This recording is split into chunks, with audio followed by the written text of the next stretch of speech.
Hello, good morning sa lahat. Welcome again. Kumusta po kayo? Lalo na sa mga follow viewers ko. Ito na naman ako ngayon. Magluluto pala ako ngayon ng ng dabong ng kawayan. Ito.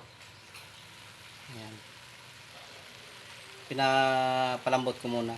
Then yung sahog ko is pusit. Ayan. Pusit. Yan ang sahog ko. Kaya abang-abang na lang kayo mga madambo sa video para sabay-sabay natin titikman yung Nyolok recipe.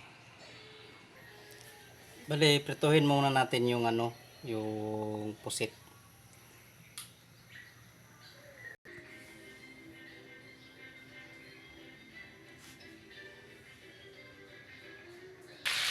Bali, konting ingat lang sa pagprito kasi baka mamaya tatamaan ng mantika yung ating budlat.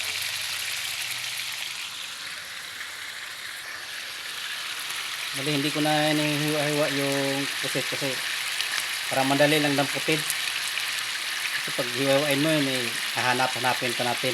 Ayan, dampot na agad. Busog agad. Wow, pusit pa lang, ulam na. Paano kaya kung mayroon ng kawayan? Okay, gusto tayo ng lamas.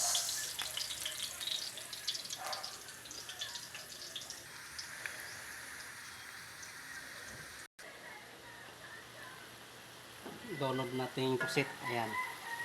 Pati yung mantika niya, isalin nyo na kasi yun ang doon yung lasa eh. Yun.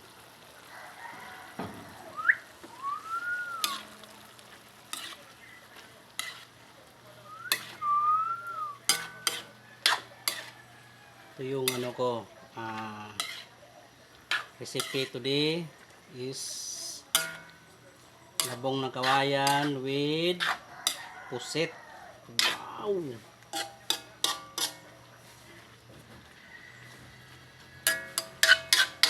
Tapos pakupsan muna natin ng siguro mga 30 minutes. Ayan, yung sultan niya mga madambos. Wow, nakakatakam-takam naman. Tikman natin yung mamaya.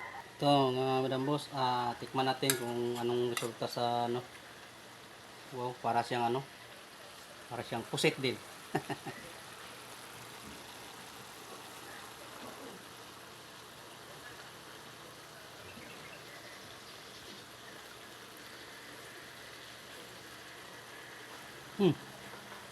Okay. That's okay.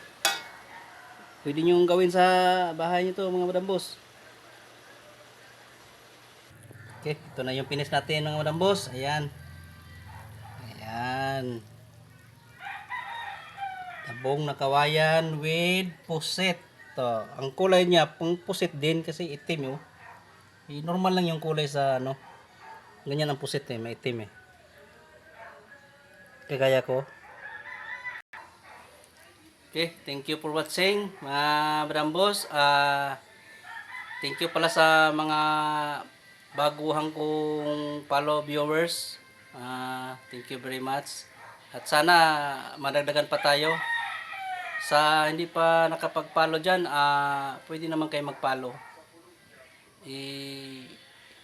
Hihintayin ko yung yung pag-follow nyo. Tsak na may babalik sa inyo. Okay, bye-bye.